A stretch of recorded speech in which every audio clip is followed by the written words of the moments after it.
Hola niños y niñas de tercero básico, hoy les voy a presentar la unidad número 2 de Historia y Geografía, las zonas climáticas y adaptaciones del hombre al medio. Bien, las zonas climáticas, ¿cierto? Son una combinación entre elementos de factores climáticos, ¿ya? Y esto va a dar resultado los diferentes climas de la Tierra. Vamos a ver que es el Sol el principal responsable, ¿cierto? Por eso el elemento guía de la clasificación climática es la temperatura. Y gracias a esto vamos a tener 3 zonas, ¿cierto? O 5 porque hay 2 que se repiten, el clima cálido, los templados y los fríos.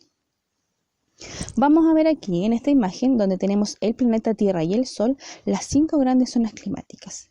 La forma de la Tierra genera diferentes zonas climáticas según cómo los rayos del Sol llegan a la superficie terrestre. Existen 5 zonas climáticas, una cálida, 2 templadas y 2 frías o polares. Acá lo más importante que ustedes comprendan es que gracias a los rayos del Sol y a la forma que tiene la Tierra, eso va a dar origen a las zonas climáticas. Como pueden observar, los rayos del Sol no llegan a la Tierra de la misma forma, ya que la Tierra tiene esta forma geoide, ¿cierto? Que es ovalada, ¿cierto? Y achatada en los polos. Van a llegar los rayos en forma más directa a la zona del centro de la Tierra, a la parte del medio, ¿ya? Y esto va a hacer que la zona sea mucho más calurosa, o sea, más cálida, y no varíe tanto la temperatura. En cambio, en las zonas templadas podemos ver que los rayos del Sol llegan en forma más semi-inclinada y no tan directamente. Y esto va a permitir que podamos tener un clima más templado, ni mucho frío ni mucho calor. En cambio, en las zonas polares, en las zonas del polo norte y del polo sur, estos rayos del Sol llegan muy inclinados, casi rozando el planeta Tierra, y esto va a hacer que no haga calor, sino más bien mucho frío, ya casi al congelamiento. Ya por eso en estas zonas que las temperaturas son bajo cero, hay mucho iceberg, mucho hielo, ¿cierto? Montañas frías completamente. Vamos a ver ahora cada una de estas zonas, cuáles son sus características, sus principales paisajes, ¿cierto? Cuál sería su flora y su fauna de acuerdo a esta zona climática. Vamos a partir con la zona cálida. La zona cálida me va a dar tipos de paisajes de zona tropical, como la selva, ya ahí podemos ver una zona de la selva donde hay abundante vegetación, ¿cierto? Porque la zona selvática, como es una zona tropical, a la vez que hace mucho calor, también hay muchas precipitaciones, muchas lluvias, y la combinación de esto hace que exista una gran cantidad de vegetación. Como hay una gran cantidad de vegetación, también hay mucha fauna, muchos animales que viven en ese lugar. Y la sabana, que son lugares un poquito más de escasa vegetación, pero tienen mucha fauna, muchos animales. Los paisajes también de climas secos, ya en la zona cálida también se va al extremo en cuanto a la sequía, porque estos lugares no hay tanta precipitación y se va a formar los paisajes del desierto y los paisajes de la estepa. ¿Ya? Acá hay menos cantidad de flora, o sea, menos cantidad de vegetación, de plantas, por lo tanto también hay menos cantidad de fauna, pero existen muchos insectos también que ahí viven, reptiles, y ellos han buscado la forma en que se adaptan a ese medio.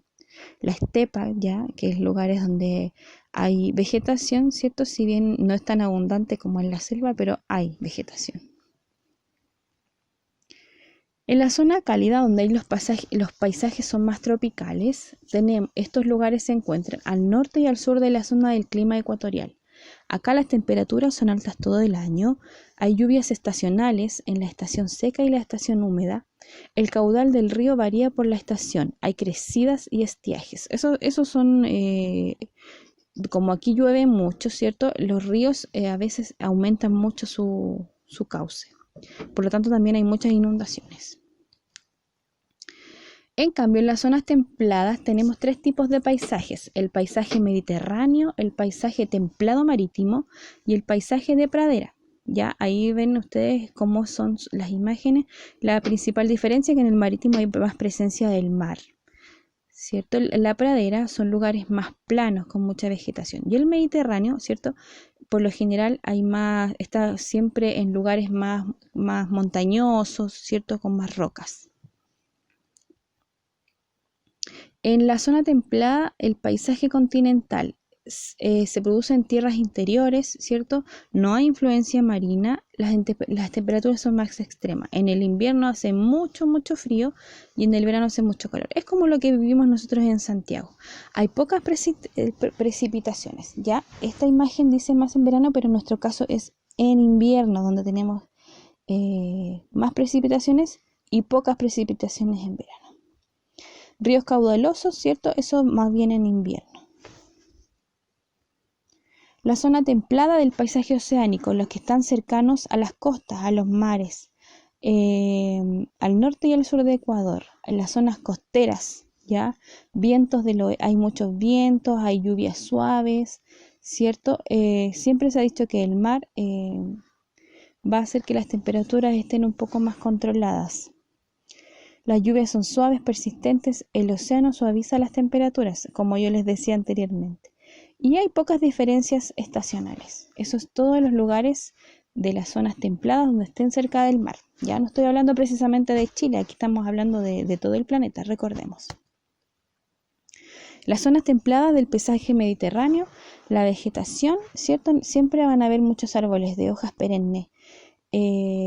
Perenne quiere decir que permanecen de sus hojitas durante todas las estaciones. Son bajos, las hojas son pequeñas, los troncos son leñosos, por lo general son pinos, como los pinos de Navidad. Hay mucho matorral espinoso y hay matorrales muy densos, quiere decir que están muy juntos y hay muchos. En cambio, en las zonas frías tenemos los siguientes paisajes: paisaje glacial, la taiga y la tundra. Ya el paisaje glacial son los de los más extremos, donde están los glaciales, como la palabra lo dice.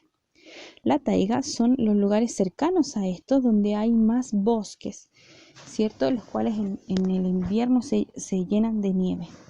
Y la tundra son las partes más montañosas de esos lugares. También en la zona fría tenemos paisajes polares. Estos son de los climas más extremos, ya que son por lo general en los círculos polares. La insolación es mínima, o sea, no llegan casi nada a los rayos del sol. Las temperaturas son muy bajas, menos de 0 grados, pueden llegar hasta los menos 40, bajo cero. En verano pueden llegar lo máximo a los 10 grados, escasas lluvias, pero si hay es en forma de nieve. Son como un desierto pero frío, con mucha nieve y hielo. Después de haber visto todos estos lugares que son muy distintos entre sí, estas zonas climáticas, el humano vive en casi todas, en la mayoría de ellas. Obviamente la zona templada es donde hay más habitantes, ¿ya? Pero el humano se ha adaptado a estos climas, a estos lugares. Los seres humanos pueden adaptarse a las diferentes condiciones del lugar donde viven. Por ejemplo, tenemos los esquimales, que son personas que habitan en las zonas polares, ¿ya? Que aunque son zonas muy frías, ellos viven en casas construidas con bloques de hielo llamados iglú. Los esquimales emplean pieles de animales en sus vestidos y se alimentan principalmente de pescado. Han podido ellos adaptarse a esta zona buscando su alimento y buscando su refugio. Y también en los climas extremos, como en los desiertos donde hay muy poca agua, el humano se ha adaptado también, crían los animales, ¿cierto? Buscan las aguas subterráneas, porque como no hay casi precipitaciones, es más difícil obtener el agua. Y así entonces los humanos se han ido adaptando a todos los distintos medios de las zonas climáticas que existen en el planeta Tierra. Eso es, niños, y espero que les haya quedado muy claro. Y vamos después a desarrollar nuestras guías.